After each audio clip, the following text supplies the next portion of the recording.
This is a Swede Speaks. It's time to talk about last week in Islamic terror again, sadly. We have to do this every week, until further notice, I suppose. So let's get started with that. Monday, January 15th, 2018, there were 116 dead and 179 injured.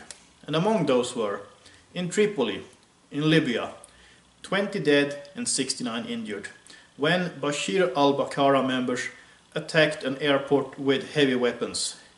In Baghdad, Iraq, 38 dead and 105 injured when two suicide bombers blew themselves up in a crowded market. In Badush, Iraq, 52 dead found in an Islamic State mass grave. On Tuesday, January 16th, there were 25 dead and 61 injured. And among those were, in Danvasa, Nigeria, 9 murdered by Miyetti Allah. In Benue, Nigeria, 5 murdered by Miyetti Allah. In Kawaya Sabs Push in Afghanistan, 5 dead and 45 injured when religious extremists lobbed mortar shells into a bazaar. On Wednesday, January 17th, there were 38 dead and 52 injured. And among those were, in Muna Garage, Nigeria, 12 dead and 48 injured by a suicide bomber at a market. In Vukari, Nigeria, 11 murdered by Fulani terrorists. And in Danvasa, Nigeria, 9 murdered by Miyetti Allah.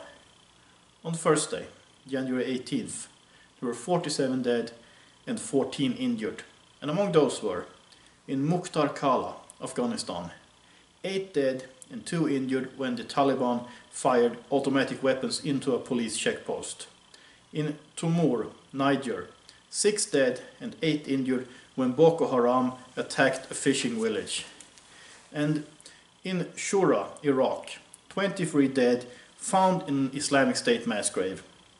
On Friday, January 19th, there were 16 dead and 23 injured. And those were, in Eringeti, Democratic Republic of Congo, 12 dead and 20 injured when security personnel were ambushed by ADF Islamists. In Busayf, Iraq, a farmer dead shot by Islamic State members. In Taji, Iraq, 2 dead and 3 injured by a terrorist bomb. And in Komeri, India, a Hindu activist hacked to death by Muslim radicals. And on Saturday, January 20th, there were 31 dead and 17 injured. And these were, in Madain, Iraq, 1 dead and 4 injured by a jihadi bomb at a fish market. In Kabul, Afghanistan, 29 dead and 12 injured by a Fedayeen suicide assault on a luxury hotel. And in Gardes, Afghanistan, 1 dead and 1 injured by a Taliban bomb. And on Sunday, January 21st, there were 50 dead and 34 injured. And among those were, in Bara, Syria, 20 dead by a Shahid suicide bomber. In Kikon, Nigeria, 2 men and 2 women murdered in their beds by Miyetti Allah members. And in Gulran, Afghanistan, 12 dead and 1 injured by a bomb blast. So last week there were 323 dead and 380 injured. Last month, in December 2017, there were 1,036 dead and 828 injured. So far this year, 2018, there were 743 dead and 872 injured. And last year, 2017, there were 15,700 dead and 14,302 injured. So, last week it was the same thing as it's been every week since I started doing this. Islam creates problems in the West, and Islam creates problems in the East, certainly. Islam creates problems in the North, and Islam creates problems in the South.